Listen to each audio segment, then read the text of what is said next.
Hello everyone, I am पारस और आज हम डिस्कस करेंगे फिजिकल प्रॉपर्टीज ऑफ एल्काइंस। ठीक है, हमने लास्ट लेक्चर में डिस्कस किया था कि हम एल्काइन को कैसे प्रिपेयर करते हैं। इस लेक्चर में डिस्कस करेंगे कि एल्काइन की फिजिकल प्रॉपर्टी क्या होती है। नेक्स्ट लेक्चर में डिस्कस करेंगे कि हम एल्काइन से क्या क्या बना सकते हैं, मीन्स हम chemical properties of alkyne discuss करेंगे नेक्स्ट लेक्चर में। ठीक है, तो अभी देखते हैं कि जो हमारे पास एल्काइंस है उनकी फिजिकल प्रॉपर्टी में सबसे पहले देखते हैं कि उनकी फिजिकल स्टेट कैसी होती है। ठीक है, तो फर्स्ट पॉइंट है कि जो हमारे पास अल्काइंस होती है वो पार्शियली पोलर मॉलिक्यूल्स होते हैं, है ना। पार्शियली पोलर मतलब थोड़े से पोलर होते हैं वो, है ना।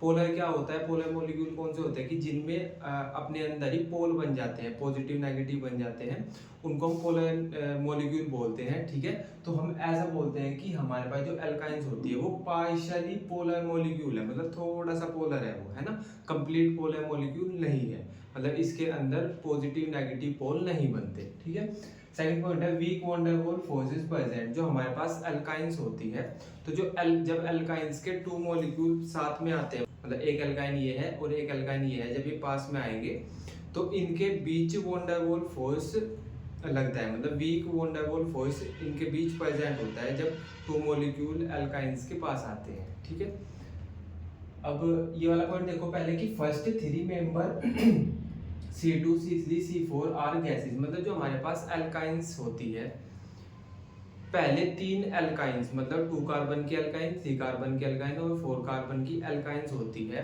उनकी जो स्टेट होती है वो गैसियस होती है, मतलब वो गैसियस स्टेट में होती है। ठीक है, और जो उससे 8 नेक्स्ट वाले होते हैं, नेक्स्ट 8 आर लिक्विड, जो अगले 8 होती है ना, वो हमारे पास लिक्विड स्टेट में होती है ना। फर्स्ट तीन तो होंगी गैसियस स्टेट में, उससे अगली जो वो होंगी लिक्विड स्टेट में, है ना। और जो हायर होती है वो सॉलिड स्टेट में होती है। तो हम ऐसा बोल सकते हैं कि जो अल्काइंस होती है हमारे पास वो लिक्विड स्टेट में भी होती है, सॉलिड स्टेट में भी होती है और गैसेस स्टेट में भी होती है। ठीक है, अब ये बोलते हैं कि इंटरमोलिक्यूलर डिस्टेंस इज मोर। अब हमारे पास जो अल्काइन है, अगर उसके जो दो मॉलिक्यूल है और उन मॉलिक्यूल के बीच की डिस्टेंस हम बढ़ा दें, भाई एक मॉलिक्यूल ये है अल्काइन का, एक मॉलिक्यूल ये है अल्काइन का, अगर हम इन दोनों मॉलिक्यूल के बीच की डिस्टेंस को इंक्रीज कर दें तो हम उसको बोल देंगे कि हमने इनके इंटरमोलिक्यूलर डिस्टेंस इंक्रीज कर दी। और जब दोनों मॉलिक्यूल बहुत दूर दूर चले गए, है ना, दोनों मॉलिक्यूल के बीच बहुत स्पेस आ गया, तभी उसकी स्टेट गैसियस बनेगी, है ना। क्योंकि गैसियस स्टेट में हमारे पास जो भी मॉलिक्यूल्स होते हैं वो बहुत दूर दूर होते हैं। ठीक है, और अगर वो बहुत पास आ जाए, बहुत पास आ जाए तो वो सॉलिड बन जाएंगे। ठीक है, अगर थोड़ा सा पास आए, है ना, तो वो लिक्विड है, मतलब इतनी दूर है तो हम बोल देंगे गैसियस स्टेट, है ना। पास आ गए वो लिक्विड और बिल्कुल ही अटैच हो गए एक दूसरे से, उसको हम सॉलिड स्टेट बोल देंगे। ठीक है, तो इतना क्लियर हो गया कि हमारे पास फर्स्ट थ्री मेंबर्स की जो एल्काइन होती है वो गैसियस, नेक्स्ट 8 लिक्विड और फिर उससे जो हायर एल्काइंस होती है वो सॉलिड स्टेट में होती है। ठीक है, अब नेक्स्ट है कि जैसे जैसे हम हायर एल्काइंस पे जाते हैं वैसे वैसे हमारे पास जो मोलिकुलर मास है वो इंक्रीज करता है। जैसे मैं बोल रहा हूँ कि हमारे पास पहले 2 कार्बन की एल्काइन थी, फिर हमारे पास 3 कार्बन की एल्काइन हो गई, फिर हमारे पास 4 कार्बन की एल्काइन हो गई। तो जैसे जैसे मैं हायर एल्काइंस पे जा रहा हूँ वैसे वैसे हमारे पास molecular mass, molecular size increase कर रहा है ना। और जैसे जैसे मोलिकुलर साइज इंक्रीज करेगा वैसे वैसे हमारे पास जो मॉलिक्यूल्स के बीच weak van der Waals force था वो स्ट्रॉन्ग होता जाएगा, मतलब जो हमारे पास इनके बीच मॉलिक्यूल्स के बीच वॉन डेर वाल्स फोर्स था वो इंक्रीज होता जाएगा। ठीक है, तो मैं सिंपल ये बोल रहा हूँ कि जैसे हम इथाइन है हमारे पास 2 कार्बन की एल्काइन, फिर हमारे पास प्रोपाइन है 3 कार्बन की एल्काइन और फिर हमारे पास ब्यूटाइन है 4 कार्बन की एल्काइन। तो जैसे जैसे हम टॉप टू बॉटम जा रहे हैं, मतलब हम 2 कार्बन के एल्काइन से 3 कार्बन के एल्काइन पे गए, 3 कार्बन के एल्काइन से 4 कार्बन के एल्काइन पे गए, तो हमारे पास मोलिक्यूलर साइज बढ़ता चला गया। भाई सिंपल सी चीज है, 3 कार्बन के एल्काइन 2 कार्बन की एल्काइन इतनी है तो 3 कार्बन की इतनी हो जाएगी, 4 कार्बन की इतनी हो जाएगी, तो हमारे पास मोलिकुलर साइज इंक्रीज कर गया। और जब हमारे पास मोलिकुलर साइज इंक्रीज कर जाता है तो इनके बीच जो वॉन डेर वाल्स फोर्स था वो भी इंक्रीज कर जाता है। ठीक है, तो सिंपल आपको ये याद रखना, जैसे जैसे हम हायर एल्काइंस पे जाते हैं वैसे वैसे उनका मोलिकुलर साइज इंक्रीज करता है, और जैसे जैसे मोलिकुलर साइज इंक्रीज करता है वैसे वैसे van der Waals force increase करता है। ये पॉइंट हम बॉइलिंग पॉइंट में यूज करेंगे, है ना। जब हम बॉइलिंग पॉइंट पढ़ेंगे तो आप अभी इतना याद रखो। ठीक है, इसके बाद आता है हमारे पास जो हायर एल्काइंस होती है वो कलरलेस होती है और ओडरलेस होती है ना। जो हमारे पास हायर एल्किन्स होती हैं, मतलब 5 कार्बन की एल्काइन, 6 कार्बन की, है ना, मतलब हायर एल्काइंस होती है वो सब की सब कलरलेस होती है और ओडरलेस होती है ना। तो उनका कोई कलर होता है ना उनका ओडर होता है। लेकिन जो हमारे पास इथाइन होती है, इथाइन, है ना, यहाँ पे तो हमने हायर एल्काइंस की बात करी।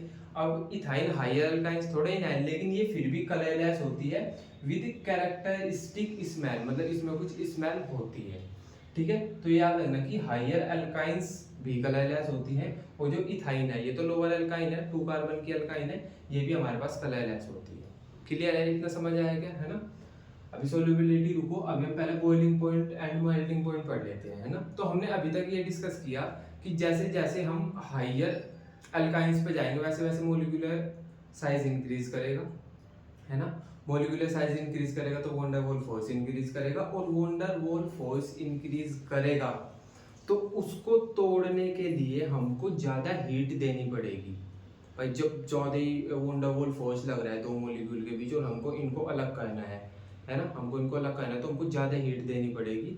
तो मैं ऐसा बोल सकता हूँ कि जहाँ पे ज्यादा वॉन डार वॉल फोर्स होगा वहां पे बॉइलिंग पॉइंट ज्यादा होगा, क्योंकि हमको इनको ज्यादा बॉइल कराना पड़ेगा, क्योंकि इनके बीच में बहुत स्ट्रॉन्ग वॉन डार वॉल फोर्स आ चुका अब, है ना। तो इनको अलग करने के लिए ज्यादा हीट देनी पड़ेगी। तो हम ऐसा बोल सकते हैं कि जहाँ पे वॉन डार वॉल फोर्स ज्यादा होता है वहां पे बॉइलिंग पॉइंट ज्यादा होता है। तो मैं सिंपल ये बोलना चाह रहा हूँ आपको कि अगर हमारे पास हम लोअर एल्कीन्स से हायर एल्कीन्स पे जाते हैं, 3 कार्बन की सॉरी, अगर हम लोअर एल्काइंस से हायर एल्काइंस पे जाते हैं, पहले हमारे पास 3 कार्बन की एल्काइंस थी, फिर 4 की हुई, फिर 5 की हुई, तो हमने क्या किया, लोअर एल्काइंस से हायर एल्काइंस की तरफ जा रहे हैं। तो जैसे जैसे लोअर एल्काइंस से हायर एल्काइंस की तरफ जाएंगे वैसे वैसे मोलिक्यूलर साइज इंक्रीज करेगा। मोलिकुलर साइज इंक्रीज करेगा तो वॉन डार वॉल फोर्स इंक्रीज करेंगे, वॉन डार वॉल फोर्स इंक्रीज करेंगे तो बॉइलिंग पॉइंट भी इंक्रीज करेगा। इतना क्लियर है क्या? ठीक है। तो आप सिंपल ऐसा याद रख सकते हो कि जैसे जैसे मोलिकुलर साइज इंक्रीज करेगा वैसे वैसे हमारे पास जो बॉइलिंग पॉइंट है वो भी इंक्रीज करेगा, है ना। अब सिंपल ये समझो, हमने वो पढ़ना है melting boiling point and melting point, ठीक है। तो हम बोलते हैं कि जैसे जैसे मोलिकुलर साइज इंक्रीज करेगा वैसे वैसे बॉइलिंग पॉइंट इंक्रीज करेगा। क्यों? क्योंकि मोलिकुलर साइज इंक्रीज करेगा तो उसके मॉलिक्यूल्स के बीच वॉन डार वॉल फोर्स स्ट्रांगली लगेंगे, है ना। और वो स्ट्रॉन्ग जो स्ट्रॉन्ग वैन डार वॉल फोर्सेस हैं उनको तोड़ने के लिए हमको क्या करना पड़ेगा, ज्यादा बॉइल करना पड़ेगा, ज्यादा हीट देनी पड़ेगी। क्लियर है क्या हमारा पॉइंट? ठीक है। तो जैसे जैसे मॉलिक्यूलर साइज इंक्रीज करेगा वैसे वैसे बॉइलिंग पॉइंट इंक्रीज करेगा, है ना। अब एक सिंपल ये देख लो कि अगर हमारे पास स्मॉल साइज है, मतलब जो हमारे पास एल्काइन है वो बहुत स्मॉल साइज की है, तो उसमें वीक वॉन डार वॉल फोर्स होगा, और वीक वॉन डार वॉल फोर्स होगा तो उसका बॉइलिंग पॉइंट कम होगा, क्योंकि यार वो बहुत वीक वॉन डार वॉल फोर्स है, हम थोड़ा सा बॉइल करेंगे उसको, थोड़ा सा हीट देंगे हम उसको, वो टूट जाएगा। लेकिन अगर हम बात करें हमारे पास लार्ज साइज की एल्काइन है, हमारे पास लार्ज साइज की एल्काइन है, तो क्या होगा, उनके बीच स्ट्रॉन्ग वॉन डार वॉल फोर्स होगा, बड़ा स्ट्रॉन्ग वॉन डार वॉल फोर्स होगा, ठीक है। तो हमको क्या करना पड़ेगा, बॉइल ज्यादा करना पड़ेगा उनको अलग करने के लिए, ठीक है क्या। तो सिंपल आपको ये समझना है कि अगर वीक वॉन डार वॉल फोर्स होगा तो लो बॉइलिंग पॉइंट, और अगर स्ट्रॉन्ग वॉन डार वॉल फोर्स होगा तो हायर बॉइलिंग पॉइंट, है ना। क्लियर है क्या? ठीक है। अब एक पॉइंट ये आता है कि जो हमारे पास स्ट्रेट चेन एल्काइंस होती हैं, मतलब स्ट्रेट चेन एल्काइंस है हमारे पास, कोई ब्रांच नहीं है, कुछ नहीं है, उसका जो बॉइलिंग पॉइंट होता है वो हायर होता है। अगर हम बात करें ब्रांच्ड चेन अल्काइंस की, मतलब कोई स्ट्रेट चेन पे कोई ब्रांच प्रेजेंट है ना, तो उनका हमारे पास जो बॉइलिंग पॉइंट होता है वो लोअर होता है। एग्जांपल देखो, जैसे ये है हमारे पास, ये 1 2 3 4 5 कार्बन की एल्काइन है, स्ट्रेट चेन है बिल्कुल, तो हम ऐसा बोलेंगे कि स्ट्रेट चेन वाले का बॉइलिंग पॉइंट हायर होगा। और ये 1 2 3 4 5 कार्बन की एल्काइन है, लेकिन 4 कार्बन की स्ट्रेट चेन है और एक साइड ब्रांच प्रेजेंट है, तो हम ऐसा बोलते हैं कि जिसमें ब्रांच चेन एल्काइन है, मतलब जिस एल्काइन में ब्रांच प्रेजेंट है उसका बॉइलिंग पॉइंट लोअर होता है। अब ये तो आपने याद कर लिया, पर ऐसा होता क्यों है? तो ऐसा ये होता है कि जो हमारे पास स्ट्रेट चेन एल्काइन होती है, जो हमारे पास स्ट्रेट चेन एल्काइन होती है, तो उसका जो एरिया ऑफ कांटेक्ट होता है वो ज्यादा होता है। मतलब जब वो दूसरी एल्काइन के कांटेक्ट में, भाई एक ये स्ट्रेट चेन है, एक ये स्ट्रेट चेन है, तो जब ये कांटेक्ट में आएंगी तो इनका जो एरिया ऑफ कांटेक्ट है वो ज़्यादा होता है।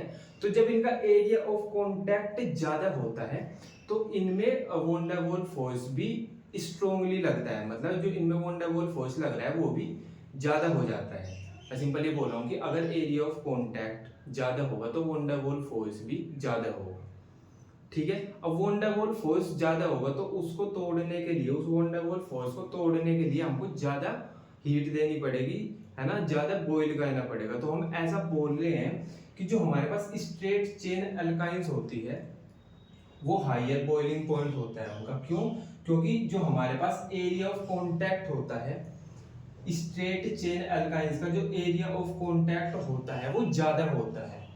अब जब एरिया ऑफ कांटेक्ट ज्यादा होगा तो वॉन डेर वाल फोर्स भी ज्यादा होंगे, और वॉन डेर वाल फोर्स ज्यादा होंगे तो बॉइलिंग पॉइंट भी ज्यादा होगा। लेकिन अगर अब बात करें कि जो हमारे पास ब्रांच्ड चेन अल्काइन है, इसका जो एरिया ऑफ कांटेक्ट होता है वो कम हो जाता है, क्योंकि ये स्फेरिकल शेप में बन गया है ना, स्फीयर टाइप बन गया ये, है ना।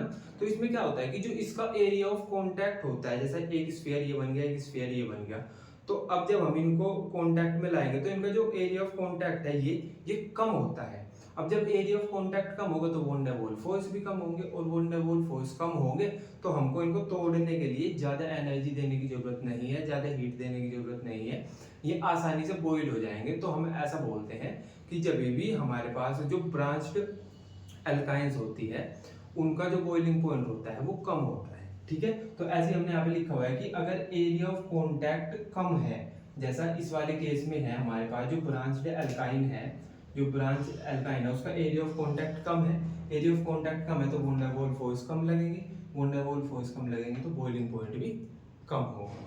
ठीक है, तो इसीलिए हम बोल देते हैं कि जो स्ट्रेट चेन अल्काइन है वो हायर बॉइलिंग पॉइंट होता है उसका, और जो ब्रांच्ड चेन अल्काइंस है वो लोअर बॉइलिंग पॉइंट होता है।